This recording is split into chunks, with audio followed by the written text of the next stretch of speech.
Chante FM, a rádio que te ouve. Bom dia, ótima quarta-feira para você ouvir na Chante. Sejam bem-vindos ao programa Beleza de Viver. Estou aqui, eu, Julinhares, com a nossa nutricionista, Patrícia Cioli. Bom dia, gente. Bom dia, Nutri. E aí? Tá de olho no nosso prato, né? Que eu sei. Gente, ainda bem que ela nunca me convidou pra sair, porque se ela me convidar pra sair, você é obrigada a comer só alface, né? Não é bem assim que eu falo aqui, né? A gente tem várias possibilidades de escolhas muito interessantes. É igual assim, ó, eu tenho várias amizades, né? Minhas amizades são muito, assim... Diversificadas. Eu tenho uma que é Nutri, eu nunca saí com ela, uma hora a gente tem que sair, né? Eu tenho uma que é psicóloga. Aí tem outra que é terapeuta holística, aí tem outra que era minha professora de faculdade de Direito. Você viu, né? Aí assim, tipo, a gente sai, eu fico pensando, será que a psicóloga tá me analisando, me achando louca? Será que eu devo me comportar mais aqui, mais ali? Aí eu falo às vezes pra ela, tá, será que eu sou... Aí tem uma médica ginecologista ainda.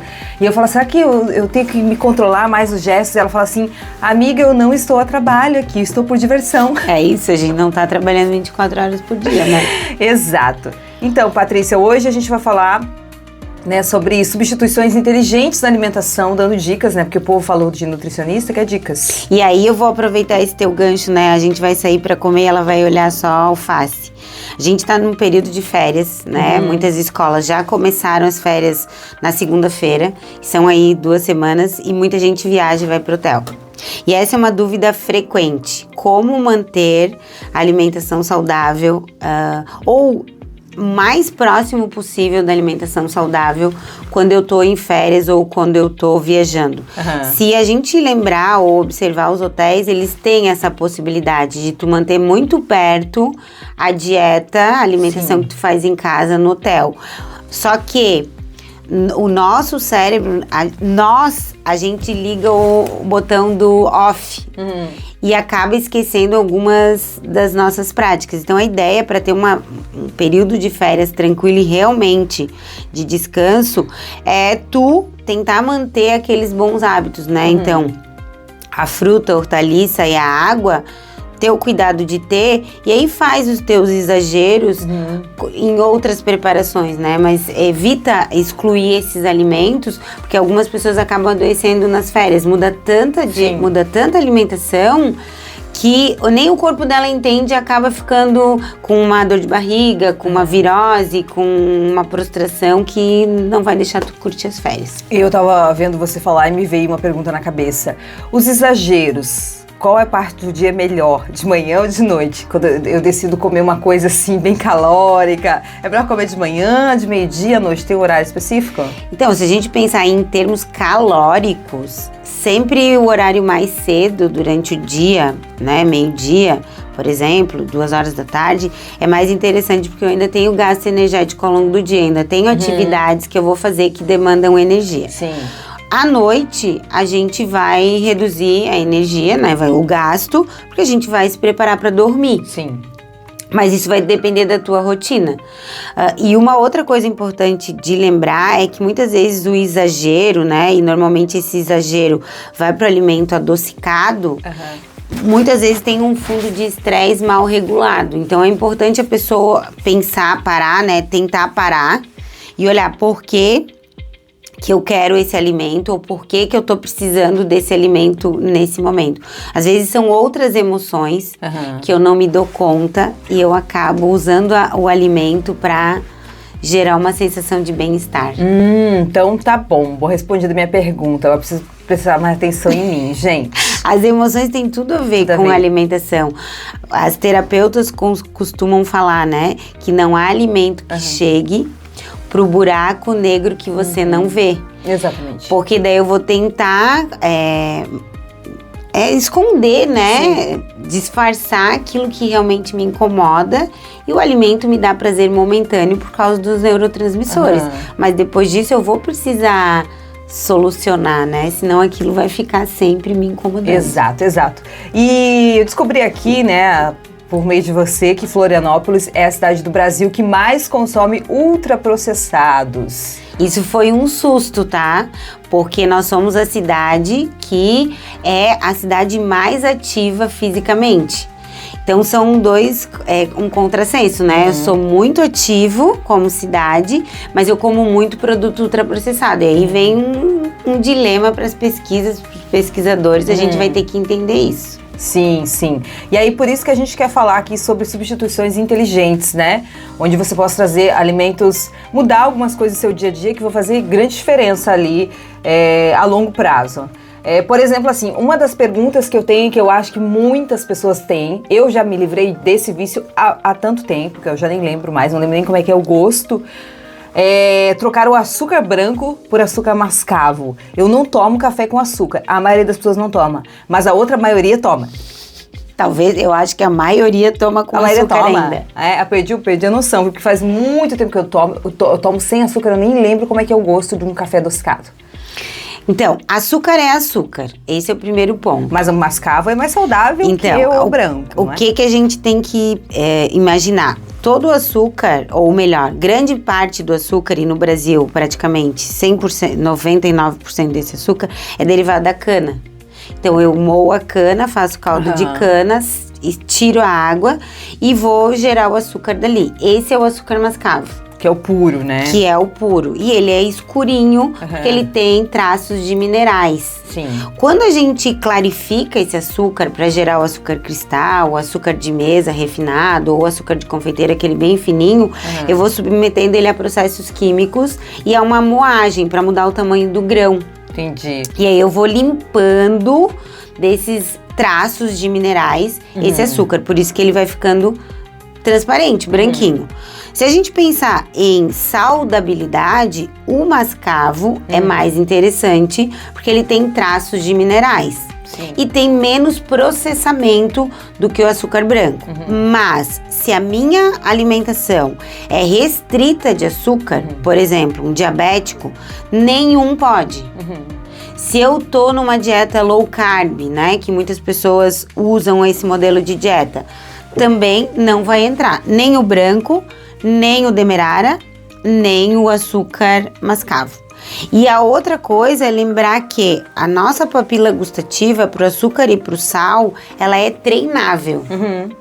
Quanto mais a gente usa, maior é a necessidade de colocar para eu sentir o sabor. Sim. Por isso que é muito difícil fazer o processo do desmame. A pessoa está acostumada a usar o café com açúcar, chá com açúcar, suco com açúcar, por exemplo. Ela vai ter que ir reduzindo a quantidade desse açúcar na preparação para conseguir ir ensinando essa papila gustativa a ter a sensação do doce. Entendi. E isso provavelmente funciona também para o sal do Himalaia, né? Que é o sal rosa e o sal branco. Isso, a mesma coisa acontece com o sal. Então, quanto maior o refino, sabe aquele sal, eu não vou falar a marca, mas tem um sal que ele é super fininho, que tu pode deixar ele aberto, que ele não retém água, ele nunca vai grudar, porque o refino dele é muito pequenininho. Sim. A molécula dele, o tamanho da partícula é muito pequeno. Esse é um tipo de sal que a gente tem que ter muito cuidado na cozinha, porque enquanto eu for adicionando no arroz, no feijão, na carne, no macarrão, ele vai saturando, ele vai salgando.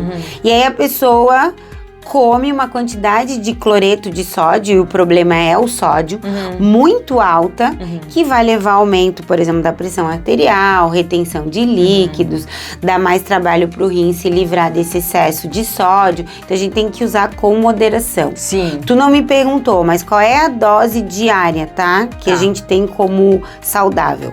Até 25 gramas de açúcar, que é uma colher de sopa, em todo dia, e até 6 gramas de sal de cozinha em todo dia, que seria uma colher de chá cheia. Então, ou seja, sal é bem menos que açúcar, né? Sal é bem menos que açúcar, porque, por exemplo, quando a gente come a carne, tem sódio. Quando a gente toma leite, tem sódio. Quando a gente consome os produtos derivados de carne e de leite, tem sódio. Ah, já tem ali no próprio produto. E o açúcar também, né? Então, lembrando que quem coloca açúcar no café, aí tem que escolher. O açúcar no café é um docinho depois. Isso, né? Essa é a ideia. Então, a substituição. O que a gente vê é isso, a pessoa tomando café e comendo chocolate. Isso é um hábito muito frequente. Sim. Então eu não adoço café, mas eu como algo para acompanhar, e daí eu tenho que olhar na minha rotina como que isso vai se comportar. Sim, sim. Lembrando, né, que isso são dicas, não é para quem tá de dieta, são dicas de saúde para todos nós, sendo, né, as pessoas mais magras, as em forma, as não em forma, as que estão tentando, as que nem estão tentando, é uma questão de saúde mesmo, né? A ideia assim, o termo dieta, isso é uma dúvida que muitas pessoas têm. O termo dieta, ele explica aquilo que nós fazemos no nosso dia a dia, com recorrência. Então, quando um paciente chega no consultório e ele vem buscar uma prescrição nutricional, uma dieta, ele vem buscar uma nova rotina. Sim. E só vai ser efetiva se ele aplicar no dia a dia. Por isso, dieta. Né? A nutrição, os nutricionistas de forma geral, a gente não gosta muito desse termo. A gente prefere trabalhar com educação alimentar, reeducação alimentar. Para quê? Para que a pessoa entenda que aquilo não é um período de tempo, mas é algo que eu tenho que colocar no meu dia a dia. É muito mais efetivo eu mudar pouco e com recorrência do que eu mudar muito num curto espaço de tempo. Sim, sim.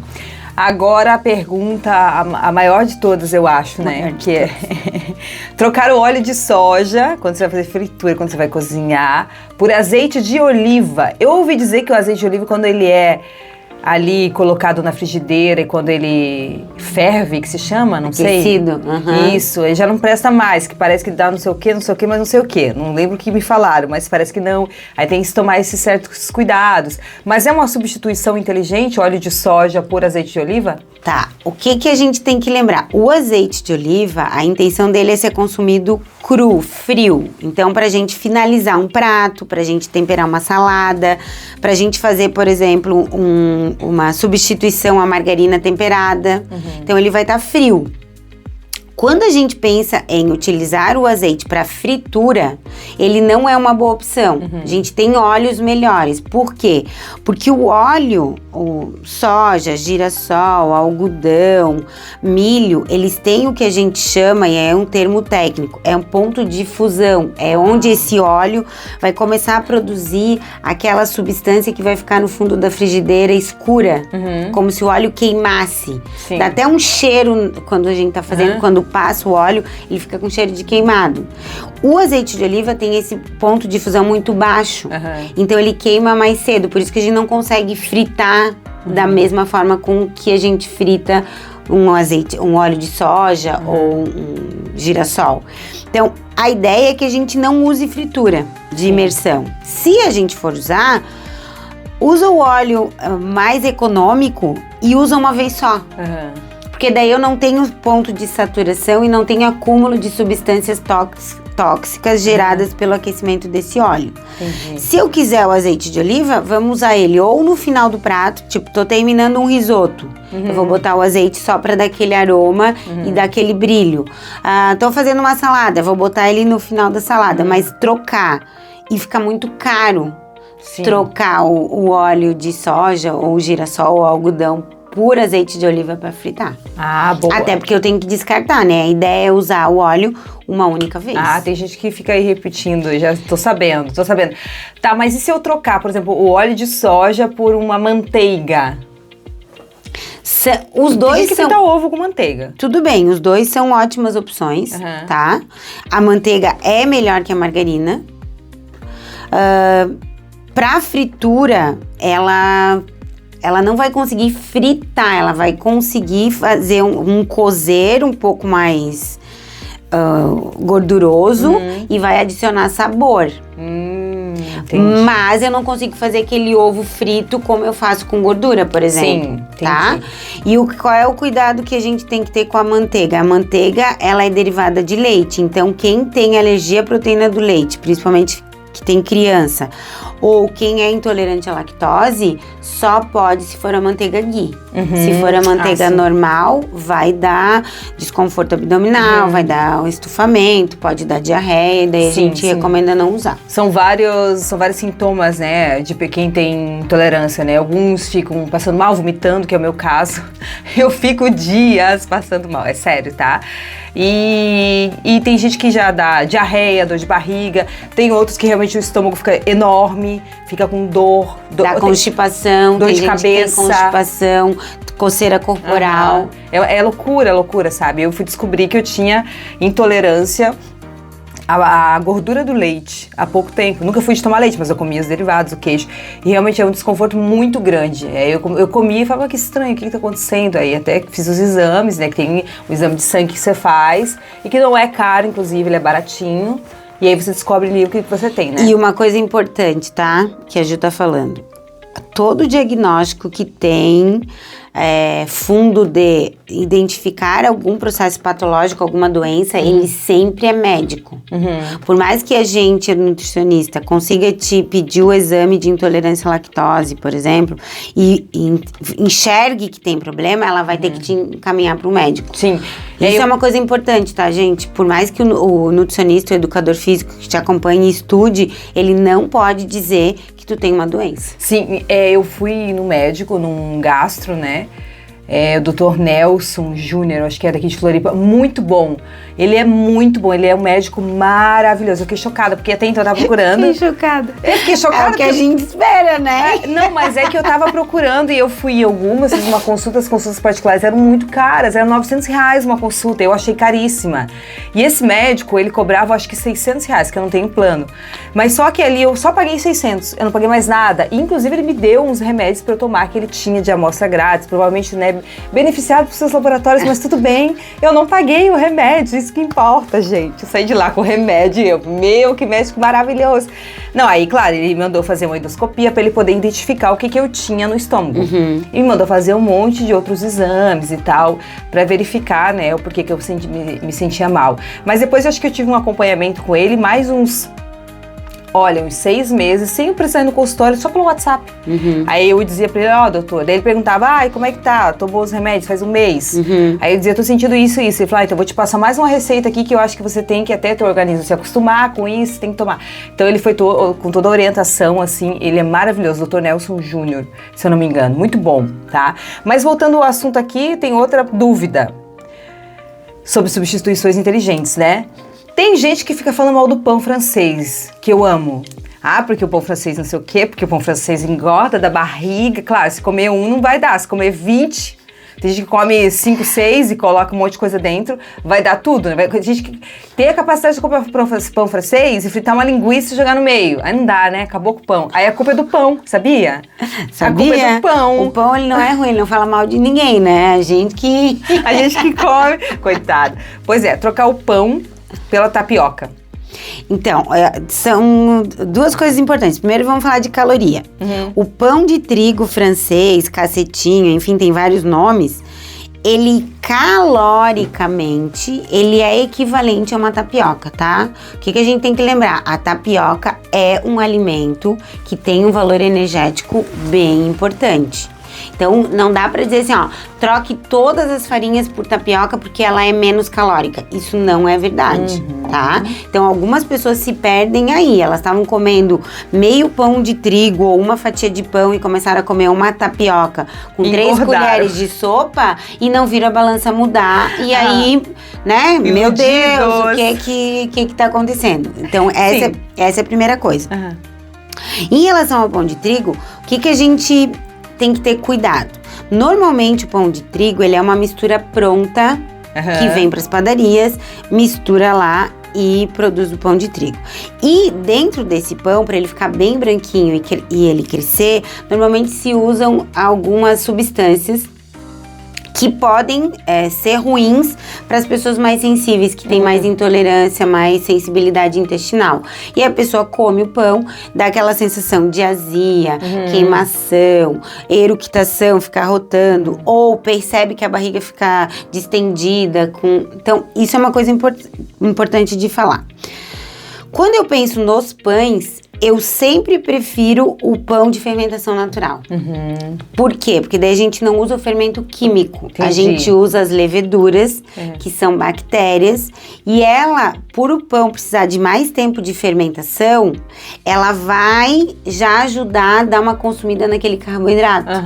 E é um pão que fica com uma densidade de massa mesmo maior, que tu não consegue fazer o exagero que tu consegue fazer no pão de trigo. Sim. Porque o pão de trigo é fermentação química, é muito mais rápido, fica pronto mais rápido, tudo é mais rápido. Por isso que se eu colocar na balança o preço, o de fermentação natural acaba sendo um pouquinho mais caro que o pão de trigo. Sim, e é gostoso de fermentação natural. Não, todos são bons, né? Pão, a gente tem uma memória emocional. Tu pode não estar com fome, passa na frente da padaria, a boca enche de água. Agora a gente falando de pão, já a boca se prepara. Será que tem pão vindo pra mim? Então, um dos maiores prazeres da vida é você abrir o saco de pão francês.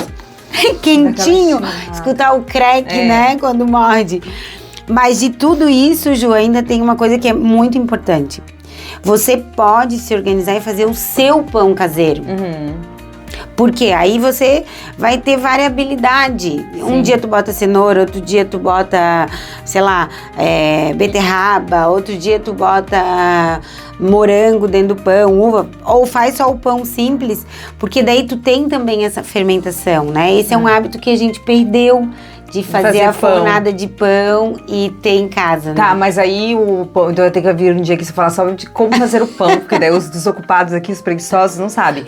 Mas aí usa a fermentação natural pra fazer o pão. Usa aquele fermento que tem do supermercado, que você coloca na água, que isso, na água quentinha, com açúcar. Umas bolinhas, né? Isso, dela vai fermentar, a gente acorda a levedura e dá comida pra ela, que é a farinha. E daí o pão, inclusive, dá pra assar no air fryer, né? Tem sim, dá pra fazer, chique. Sim. Dá pra assar, viu? Legal, gente. Boa dica, então, da Nutri. Eu vou fazer mais umas perguntas aqui agora sobre os processados, né? Os ultraprocessados, só para as pessoas saberem, porque eu já aprendi que aquele que faz crack e aquele que tu abre o pacote, né? Que não dá trabalho nenhum fazer. Você já compra pronto no mercado e tá lá, ó, há muito tempo, cheio dos conservantes para poder se pôr. Nem o bicho come, mas aí a gente vai lá e ó. Isso é uma coisa engraçada, né? Não sei se vocês já fizeram essa experiência, mas se vocês botarem, quem mora em casa principalmente, um pedaço de margarina, uma colherada de margarina, um punhado de adoçante, as formigas não vão perto. Não, porque elas sabem que é lixo, né? Veneno pra elas. Porque elas não entendem aquilo como alimento. E isso é muito construído, né? Como a gente foi mudando os nossos hábitos ao longo dos anos.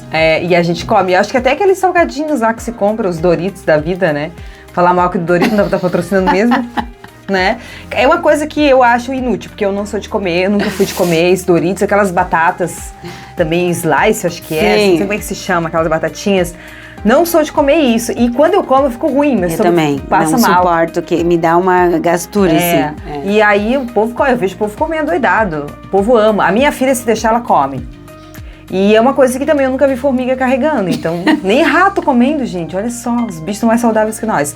Mas enfim, esses são os ultraprocessados que você tem que correr longe, né? E aí, vamos chegar numa pergunta bem importante, né? Já que Florianópolis é o que mais consome ultraprocessados. E o povo que faz muita atividade física e não sei o que, yoga e tal, e come ultraprocessado. Aí não dá, né? Não dá pra equilibrar o corpo e mente, alma, espírito, já foi tudo pro lixo. Ultraprocessado é o demônio, né? Das dietas. A gente vai ser processada, certeza. Não tem problema, não tem problema. Olha só. A Nutri tá preocupada aqui, né? Mas vamos falar do impacto para a saúde mental sobre a questão dos ultraprocessados realmente, né? Porque a gente não tá falando nenhuma besteira. Não, então, uma coisa séria, né? Quando a gente fala do uso dos ultraprocessados, muitas vezes a gente dá um enfoque para a pele, porque ele causa glicação, então a gente envelhece mais rápido. Sim. Dá muito impacto para emagrecimento, porque ele tem densidade muito energética muito alta e pouca saciedade, então acaba interferindo no peso. Mas os ultraprocessados, eles também interferem na saúde do nosso cérebro, porque eles provocam o que a gente chama de neuroinflamação. E um cérebro inflamado tem mais dificuldade de manter foco, atenção, memória, equilíbrio das emoções. Então, tirar os ultraprocessados é extremamente importante. Eu não lembro exatamente o número, mas se eu não me engano, tem alguns estudos que mostram que eles afetam em torno de 60% da nossa qualidade de saúde mental para aqueles indivíduos que comem frequentemente. Então, tirar esses alimentos é uma condição.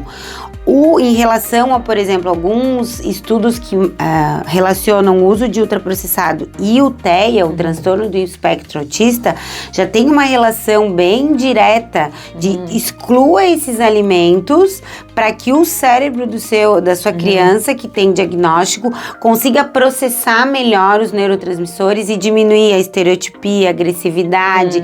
Então a gente já tem várias questões mesmo robustas na ciência que mostram que a gente não deveria consumir. Sim, sim. Então fica aí a dica, né? Em tempos onde a gente se preocupa muito com a saúde mental, a gente também tem que fazer a nossa parte, né? Porque às vezes não é só um trabalho tóxico, um relacionamento tóxico, ou sei lá, um trauma de infância que tá ali te prejudicando e fazendo com que você não melhore, às vezes até a sua alimentação, não é? Tem vários trabalhos, inclusive para ansiedade e depressão, que mostram isso, que algumas pessoas são refratárias ao medicamento. Por mais que elas tomem, o corpo dela, o organismo, não responde da maneira com que o médico gostaria. Sim. E aí se ajusta a medicação junto com a alimentação. E os resultados são fenomenais. Olha. Por quê? Porque você come pelo menos 3 vezes por dia, né? E a medicação, tu vai ter uma dose que talvez possa ser reduzida se você tiver com o corpo bem nutrido, né? A ideia é deixar a célula bem para que a gente possa usar a medicação da forma correta. Sim, sim, perfeito, Nutri. Muito obrigada, então, por toda a sua sabedoria aqui nos trazendo sobre alimentação. Agora cabe a nós disciplina, né? E aí eu vou voltar a dizer, comida de vó. Comida de vó não tem erro, gente. Ah, mas dá trabalho. Mas aí depois comprar remédio dá trabalho também. Tava vendo ontem, tava até falando com a moça da farmácia, a gente fez uma reflexão juntas. Chegamos lá no caixa. A Ju mudando até o negócio da mulher. Cheguei lá no caixa, ela toda simpática. E eu simpática, peguei um chocolate, porque ontem eu precisava daquele chocolate. Aí eu olhei pra ela e falei, daí eu olhei lá a hora que ela passou minha conta, né? Que eu fui comprar um shampoo. Aí daí já comprou um monte de coisa. Não, daí eu comprei já um Loratadine porque eu tava com tosse. Daí ela me vendeu um outro que era um pouquinho mais caro porque eu tava com coriza também. E sabe que tosse, coriza, porque tem essas sensibilidades, né? É muito alimentação também, né? E os farmacêuticos são ótimos pra isso, né? Exato, aí eu sentei lá, eu parei lá no caixa, daí eu fui lá, daí eu olhei cliente azul. Eu sou nova na farmácia, né? Porque onde eu tô no meu estágio agora é a farmácia. E eu já sou cliente azul, tá? Eu sei que eu tô no nível 2 já. E aí eu falei pra ela, nossa, eu sou cliente azul só, que engraçado, eu compro bastante na farmácia. Falei, mas moça, ela falou, pois é, porque tá começando recente assim e tal. Falei, mas calma, que já vou ser cliente ouro, o mais alto dos altos dos clientes, porque assim, eu tenho filho pequeno e eu sou uma pessoa que tem de tudo um pouco, né? A gente começou a rir, eu e ela, né? Ela riu, ela falou, pois é, a gente gasta horrores com farmácia todo mês, né? Falei, mas sabe o que é isso? É alimentação, hein? E ela falou, concordo com você. Aí eu olhei pro chocolate, ele olhou pra mim e falei, mas hoje eu vou levar você. E trouxe o chocolate embora. Mas é isso, Mas né? Isso que tu tá trazendo é uma reflexão bem importante, tá? Se a gente voltar no tempo, há talvez 50 anos atrás, a nossa farmácia era a feira.